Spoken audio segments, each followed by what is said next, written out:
Hello everyone, I am Antonio Maria Correia, your host of the Made of Things podcast show version of the thing that I do on YouTube. So again, I will stress that Made of Things is a YouTube show and that it all actually started as a podcast. I also do podcast exclusive shows, episodes, I mean, they're both the same thing, but on exclusively audio things, some of them are coming up. I will tell you right now, because I haven't yet, that I haven't posted some stuff that I did at Primavera Sound the past year, which in Barcelona, I mean, and we'll be having the band Lush, the English shoegaze band, Lush, and White Reaper. These American kids, this American band with these cool dudes that have been doing really cool music, actually. So those are coming up, and there's more stuff that I haven't posted yet, and I even haven't edited on the video versions. I've said this on previous episodes. I'm not going to bore you again with it, but I've had some health issues in recent years. Last year I had a wrist injury that kept me from editing as often as I wanted to at the computer, and this year I've had some back problems, some sort of herniated disc thing, and again, I can't stay too long at the computer. I can't stand for too long, so still I do have plenty of episodes coming up, a lot of exciting things, some new bands, some really classic bands, and I'm trying to do these before summer, trying to clear the whole thing before the next batch of music festivals and cool shows and all that sort of stuff. So we've done really good things. I would say, stuff I'm really proud of, and this show is one of them. This episode features John Grant, the American singer-songwriter who moved to Iceland, Iceland, the land of ice, and the land of fire, the land of water, and the land of lava, and the land of Björk, and lots of stuff. Iceland. So yeah, he that's not his main thing. His main thing that he's an excellent musician with really cutthroat lyrics. I would say very specific lyrics, which is cool. If you come from, if you enjoyed it, obviously, and also if you're into independent music, and because I've always found that after the batch of mainstream things that were in early 90s, I would say, some stuff was some songwriting. Maybe it's not a time thing. Maybe, I don't know. Might not be a time thing. It's a style thing, I would say. But it's cool that in some more independent circuit, or at least less mainstream artistry, there's people like John who really pour their hearts out in lyrics and in music in very detailed and very specific ways, so that and he went through, you probably already know this if you're listening to this, but he had cancer, he had a lot of issues with his sexuality and stuff like that, so it all comes down to how dense his work is, and I'm always really surprised how it moves me in such an intense way. We addressed this during our chat. We spoke at Nas Alive, this huge festival last year. It'll be coming up in a couple of months, again in a few months, not a couple, about 3 or 4. So I loved speaking to John. I was surprisingly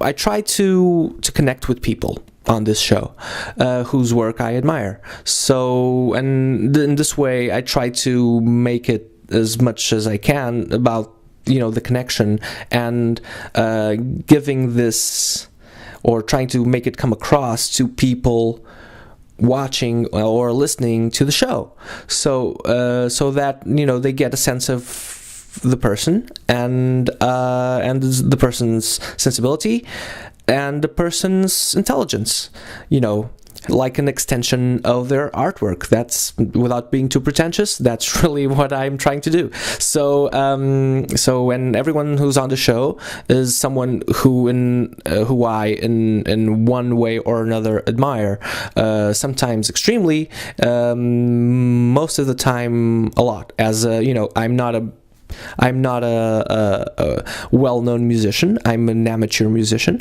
and I haven't had a band for ages now. But I think I've been doing this for 12 years, and the way I go, I don't see myself as an interviewer. I see myself as more or less of a peer who is chatting on a similar level to the interviewee. So yeah, this doesn't just come from a place of reverence. You will tell by my style that I'm not extra reverential, but I do deeply admire, and I mean, in my chatting style, I ask silly stuff. Sometimes we need to get serious, and you can't be funny all the time.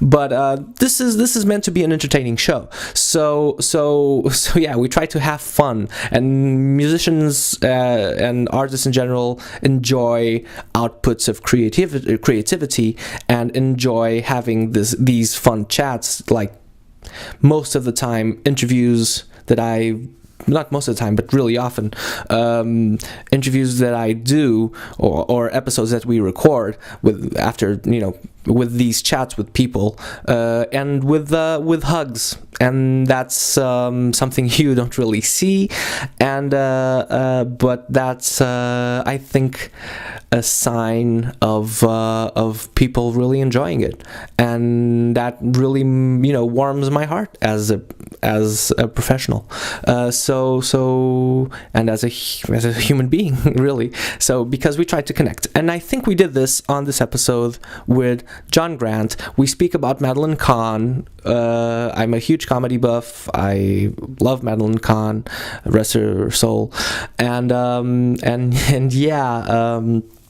And other we actually go pretty serious for a long time, because we address some serious issues for like half of our chat, and then things kind of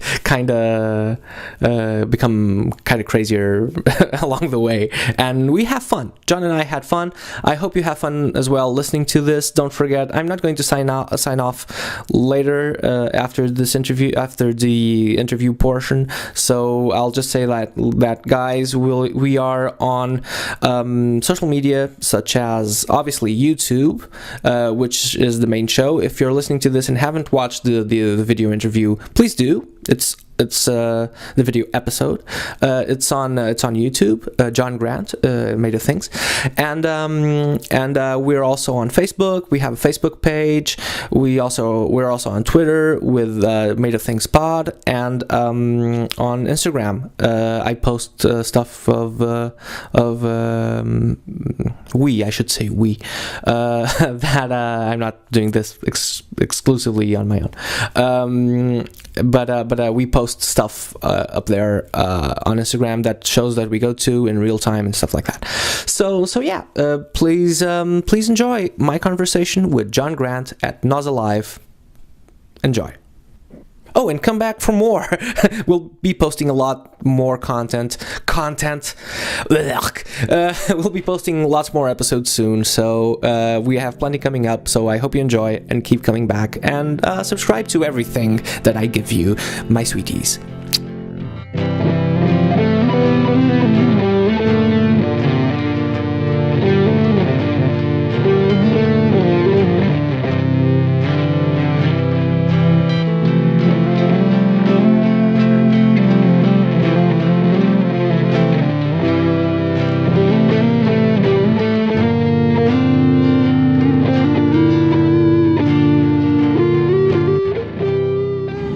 man. How are you? I'm good. How are you? I'm doing excellent.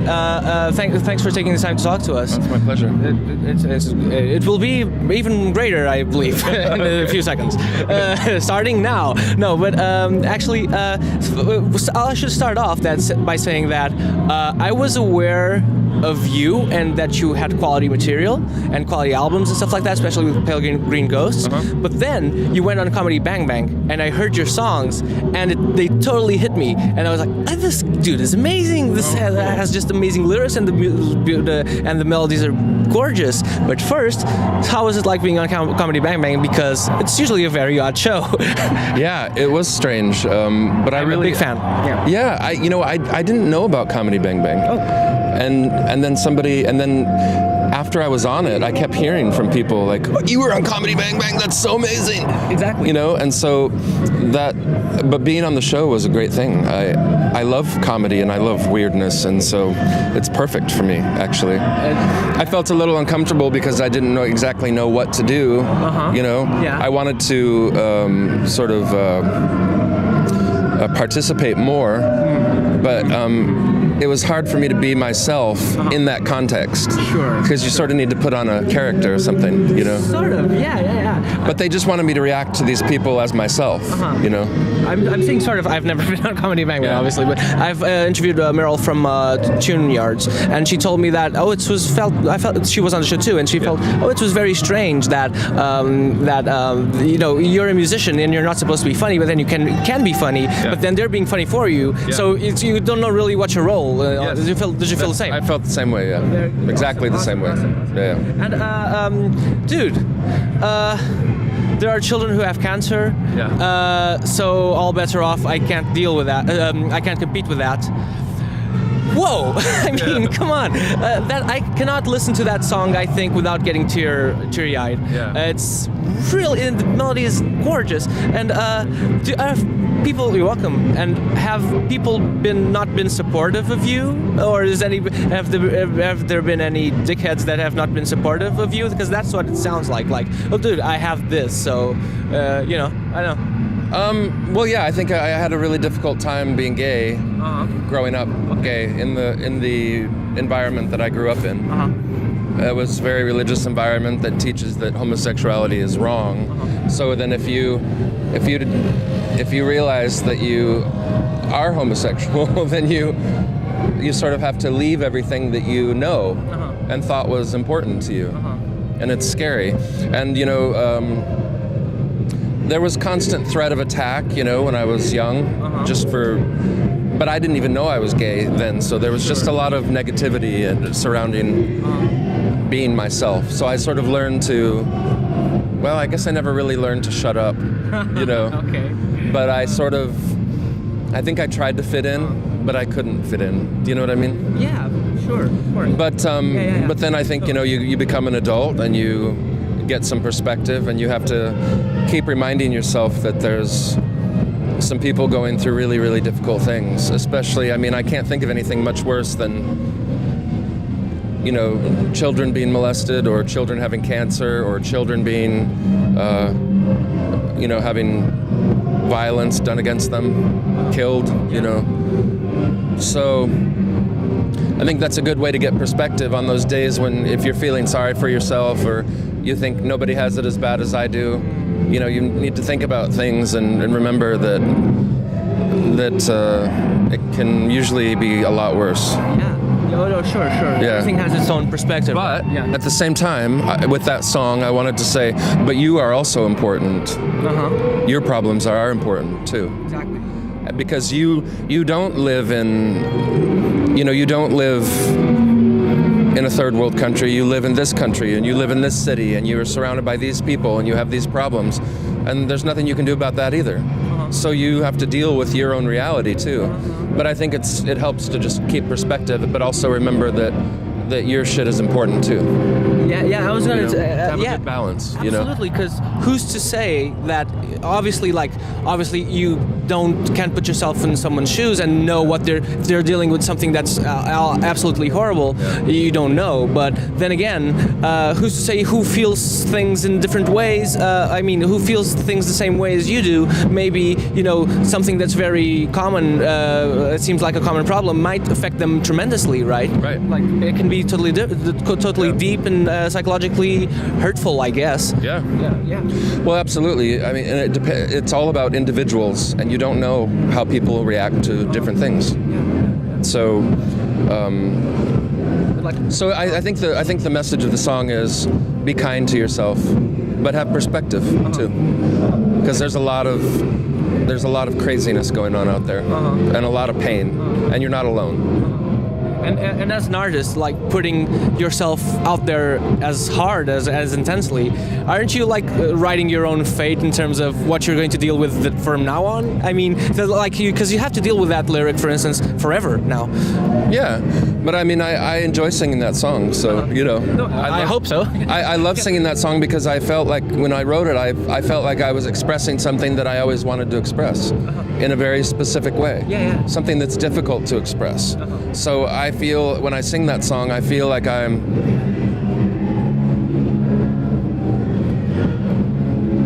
expressing myself the way I want to for once, whereas like most of your life, you never get it right. But when it comes to your music, you have a chance to do it just the way you want to do it. And it's all about you, and you can do whatever you want.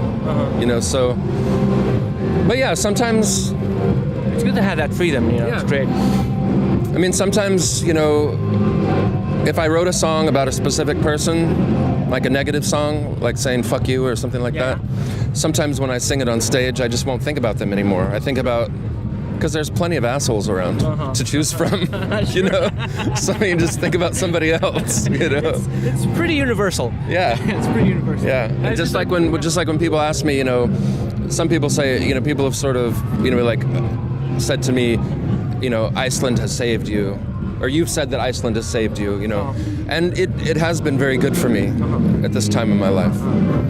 But I can imagine living in lots of places. But Iceland does seem to be a very good fit for me. Okay. But has it given you a different focus now? Well, I think it just gives me distance. Oh. It gives me distance and calm, because there's not a lot of people there, So I think that.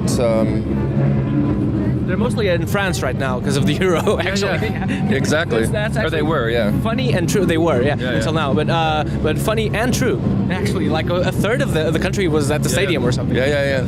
Like, it's crazy, but kind of dangerous for international politics if this were like 100 years ago, maybe. Yeah. When to invade Iceland, it would be a good time now. Exactly. Yeah. It's like, don't leave the door open like that. Yeah. But they've welcomed you, right? It's been good for you. Oh yeah, they've been great to me. But it's just life like anywhere else, sort of. Except that I feel it feels a lot safer to me there. Oh. Because in a lot of other places, like the States and Britain, for example, Britain is another one of my favorite places. But I do feel like there's a lot of rottenness in the United States, and a lot of rottenness at the core of Britain. From politics and class wars and poverty and rich. And in these smaller countries, you don't have such there's not enough people to have a class system. Sure. You know what I mean?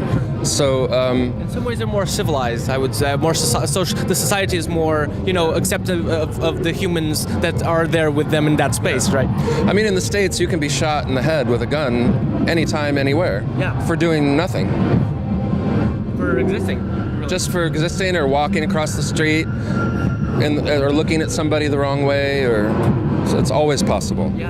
And I don't think that leads to people feeling comfortable. I could imagine. I've never actually been to the U.S. yet, but Leonor has, Nono has, and she's told me that people just like insane people on the streets like all the time, really, because it seems like I'm not misquoting, right? No, so because it's just find what you would call crazy people, or at least there should be. It's just there's dangerous. There's a lot of anger, and I think my anger comes from I think my anger has a lot to do with being American too. Okay. I don't know. I mean, there's a lot of. It's sort of rotten to the core. I mean, I love it. It's pretty and beautiful, and I love being American, and I love going home to America. It's where I feel understood and safe. Well, not safe, but understood, and your brothers and sisters are there, and their friends, and your humor is understood. You know, cultural references and stuff like that. It's never not home, right? It's never not home. But I think it's so fucked up. You know. How many times does a phone company call you a day or something, or a week, right? Like, oh, we want to give you this or whatever, right? Oh yeah, and that's the good news. That's good news. Oh, that's the good news. That's a good part. Well, yeah, just the constant barrage of advertising and craziness, and you know, like I was reading recently that the tobacco companies there, they still have the old labels, like the old warning labels on cigarettes there. Like in a lot of places, they have these horrible pictures on cigarettes with like people dying. And we just got that over here. You just got it here? Yeah. I think it's a great idea. Yeah, sure. And in the States, they're still trying to say, no, you're messing with our freedom of speech. But they've been lying. They've been lying forever. Yeah. They've actually gotten people to think that it's a good thing. That when anybody messes with their right to smoke, people are like, you can't take that away from me, my sweet precious baby. You know? My right to smoke, my guns that shoot people. And it's like, that's what they've done to you. They've made you think that this is a necessary part of your life and that you can't live without it. And built in the addiction part, you know, and all that, you know. Exactly. And it's all just to root you. And it's all like carefully orchestrated, even if it wasn't at the beginning. You know, it got that way as soon as people started to understand. I don't know. I don't want to get off on a tangent, but it's just like, you know, when I hear people saying, you know, you see like on the 4th of July, you see people saying this is the greatest place. America is the greatest country in the world. You hear that all the time from people. This is the greatest country in the world. It means nothing, really. It means nothing. It's meaningless. Because everybody says that, basically. Unless you live in, I don't know, Zimbabwe or something. It means nothing. It means nothing. It's meaningless. I mean, it's just like, I sort of want to write a song that sort of has to do with like, just because you accidentally fell out of your mother's vagina in this place, you know, it's like, and all of a sudden it's yours. You own this shit. It's like, I don't get it. That just needs some like minor adjustment, and it's a lyric. Dude. Oh, it's coming. Yeah. Believe me. That's totally John Grant material. Absolutely. Yeah, for sure. Yeah, that's got to go into a song. For sure. And I should also ask you about global warming. Another awesome song. Madeline Kahn. How do we all miss? Why you know, we all miss her. Yeah. It was just like we were just rewatching Cluedo a couple of weeks ago because I was unbelievable in that. She's unbelievable in Cluedo and Young Frankenstein. Flames, you know, like have you? I mean, that's fucking amazing. Exactly. I just get goosebumps thinking about her. You know, this is true. I'm glad we're doing video because that's very true. I love that woman. I just read the biography. A biography came out last year or the year before about her. Oh, really? Yeah, and there hasn't been one before, so it's very new. And I read it, and it's amazing. You got to read it. And on Young Frankenstein, but even on Pluto. Young Frankenstein. Is one of my favorites. Taffeta, darling. And he's like, Taffeta, darling. She's like, no, my dress. Because he doesn't know what the fuck it is. Oh. And just the way the delivery she has on Cluedo, just saying, having random stuff happening in the back, like everything's happening and they're all on, right? Like, but you know, there was a lot of melancholy and sadness in her. And she was very serious. And she didn't understand why people thought she was funny a lot of the time. Really? Yeah. I don't know too much about her. Thought, why is that funny? What I'm saying, I'm just, you know, just being myself, you know. So I think she was very, just like everybody, I guess, but very complicated, you know, person. She didn't set off to be funny or think, oh, I'm funny, or you know. That makes the whole difference. Like I mean, people in comedy, I would guess, and even in arts, are always kind of not really totally adjusted, but that's what makes them what they are, right? Yeah. Pain, yeah. Because you never really know. I mean, I'm interviewing, and I now, like, but I mean, I can speak for myself, like in terms of this never really went away. This kind of need to do stuff. Oh, you need need a Coke. Thank you so much. That's the best. That's the best Coke I think. The best Coke advert, like. No, that's... They should just film it and do a commercial. It must. America, it never really goes away. See? Coke. Sponsorship. Well, I got rid of the real Coke, so I need something to, you know. Gotta have something. Something poisonous and horrible, I right? tell you, this has zero Coke. This has zero Coke. Zero yeah. Coke. I'm not so sure about that. I might have some Coke. Yeah, it's probably got something worse than Coke in it. Yeah. Sure. But have you replaced any addictions with something else apart from zero Coke? Sure. Apart from zero. Masturbation, spending too much money online at Amazon.com, buying Blu-rays and books. Books is probably my... Okay, that's it. I'm sort of half kidding about the masturbation thing, just sort of half kidding. Half kidding. But mostly it's books and music. Okay. You know, spending money. Even when Food, you say that, sometimes food, comfort food. I like sugar. I quit eating sugar like 2 months ago. And people keep going to me, well, what about that? And it's like, well, this doesn't have any sugar in it. Yeah. It has a different kind of poison in it. Exactly. But it's not sugar. You know? Exactly. I'm actually doing the same. I started like six months ago, trying to cut down on sugar because I was feeling like it was blowing me apart, really. Well, yeah, and it fucks with your brain. Yeah. Your emotions are just like... Yeah. So I was just like, I got to get rid of the sugar.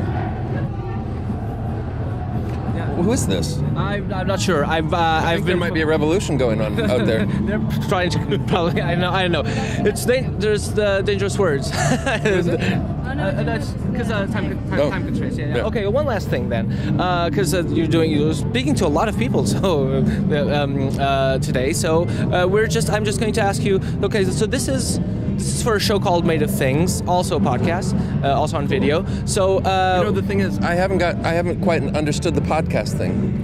I was always like, that's free? I don't understand that. Yes. I can just download that and listen to it? I don't understand that. And that sounds very suspicious to me. Like, you download it and then it like puts something on your computer that means that you're like paying $50 a month or something. I just couldn't get the concept. Yeah. Like I still don't. Yet. Yeah, I still don't understand it. Yeah. You do it because you love it first, and then you try to monetize it. That's basically it. Yeah. And first off, as with music, really. Well, I noticed you're both wearing very expensive clothing, so I guess it's working out. Yes, it's very expensive clothing. Possibly, I don't know, dude. That's a good shirt. Thank you so much. What do you call paisley and? Cornucopias. What is it? Cornucopias. Cornucopias. Word, like one of the most. Yeah, because Portuguese sounds like Russian. I know. There you go. Perfect. Really? Yes. I told you because you're obviously know это very звучит good. как русский язык. Горнокопиш звучит как русское слово. Не так ли? What does that mean? It says Горнокопиш sounds like a Russian word. Okay. Yes? It sounds like Portuguese, sounds like Russian, but it is not Russian, so I don't know what you're saying. No, but Portuguese it's one of those languages that always tricks you. It's like, first you think, oh, French, and then you think, oh, wait, maybe it's Russian. And Hebrew does that to me too. Oh, really? Fucks with my mind. I always think, I never know quite what it is. And Portuguese is the same way too. No, absolutely, because I used to by live the way, abroad. I used to live abroad in Rome, and people were saying like, "Oh, you're from the Czech Republic, right?" I'm like, "No, isn't it obvious like that I'm from Portugal or you could say Spain, but no, it's actually very, very Polish, Russian sounding." I know. Do people like Brazilian Portuguese here? Like? Yeah, do people love it, or is it like, is it cool to sound like you're from Portuguese or from Brazil, or is it? No, it's fine. It's fine. It's just no one's against it, so it's just a fact. It sounds very whiny to me sometimes. Well. Like. Do you understand that? Yeah. Do you know what I'm saying? Like, because they're just very expressive, really. So I know exactly. You do know what I'm talking about. Yeah. I also don't know what you're. What is that? It's just the melody or something, or? Yeah, it's extremely melodic one, and the whole grammar structure is more dedicated to how you sound than what you're saying, and we're just like we say like 5 times more words per minute than they do. Like that's just it. They just like go on and on with the words and the sounds and the open vowels. I have to say I don't really like that. very much. Yeah, I mean, That's just a personal thing, but I'm sure that when I go to Brazil, I'll fall in love with it because it's a giant place and there's tons of. I mean, the people that, like in Portugal, the people are so fucking beautiful. Yeah. And it's such a giant. I mean, like Sao Paulo. I mean, I grew up in Michigan. I never heard of Sao Paulo. It's like one of the most gigantic places in the world, right? It is. It is. Like with the biggest, just like it's like biggest city ever. Yeah, it's like a different planet. Yeah. So. Yes, But I do think Portuguese is one of the most beautiful languages for music. Oh, yeah, it's very hard to write in, though. Yeah, but in traditional music it works, doesn't it? Yeah. Traditional music it works. If it has its own style, like fado is particularly for that language, but not so much rock and roll. We kind of had to adapt to the rock and roll or rock music metrics and stuff like that. Now it's better now, I think. Yeah. But we're running short on time. I just ask you one last thing, because so it's on Made of Things. So Made of Things is based on the assumption that you're doing what you're doing and dedicating yourself to art because something happened to you, or you read or listened to or watched something that made you dedicate yourself to this. Like, I need to do that for forever. Did you have that? And what was it? Maybe it was listening to ABBA. Okay. And looking at ABBA when I was a kid. Or maybe even Kiss. Because my brothers, I was seeing those Kiss albums and like, oh, that's cool. Yeah. So who knows, maybe it was ABBA or Kiss or everybody. I mean, I was listening to so many different types of music as a kid. But I did think that would probably be the coolest thing to do. And those were the people that I worshipped the most, were musicians. Okay. Or Devo, which is another one of my big loves. That made me very happy. Depeche Mode, Yaz. We called it Yaz in the States. It was Yazoo in Europe. Yazoo in Europe, yeah. And yeah. Awesome. That's awesome. So I don't think it was specific, but yeah. Yeah, cool. That's good. Awesome. That's awesome. Thanks for your time, man. You still have a bunch to do. So. That's funny. Yes. John Grant.